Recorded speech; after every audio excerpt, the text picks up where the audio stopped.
आमन्त्रित सम्पूर्ण अभिभावक मित्रजीहरू र यस विद्यालयका एकाडेमिक इन्चार्ज हेमकुमार राणाज्यू लगायत यहाँ सम्पूर्ण शिक्षक मित्रहरू, म्याडमहरू, विद्यार्थी भाइ बहिनीहरू, मलाई अत्यन्त आज खुसी लागेको छ। आजको दिन हामी सबै शैक्षिक क्षेत्रमा काम गर्ने, शैक्षिक क्षेत्रमा संलग्न हुने सबैको लागि बडो हर्षको दिन, अत्यन्त महत्त्वपूर्ण दिन, अत्यन्त श्रद्धा र भक्तिपूर्वक माता विद्या की अधिदात्री, ज्ञान की देवी सरस्वती माता को पूजा गर्ने दिन। विद्यार्थी भाइ बहिनीको लागि त अत्यन्त दशैं आए जस्तो हुन्छ। म पनि विद्यार्थी हुँदाखेरि मलाई पनि यो सरस्वती पूजा कहिले आउला र कति सरस्वती पूजामा पढा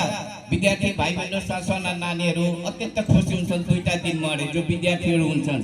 दशैंमा नयाँ लुगा लगाउन पाइन्छ, राम्रो खान पाइन्छ, मिठो मिठो खानेकुरा खान पाइन्छ भनेर विद्यार्थीहरू नानीहरू खुसी हुन्छन् भने त्योभन्दा बढी खुसी चाहिँ आफ्नो विद्यालयमा जहाँ विद्यालयमा अध्ययन गर्छन् त्यस्तो विद्यालयमा पढ्ने विद्यार्थीको लागि सरस्वती पूजा कहिले आउँछ,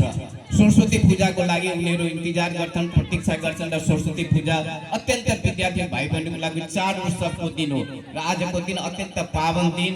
अत्यन्त पवित्र दिन र यो पवित्र दिनमा, पावन दिनमा हामी सबै विद्यार्थी भाइ बहिनी लगायत शैक्षिक क्षेत्रमा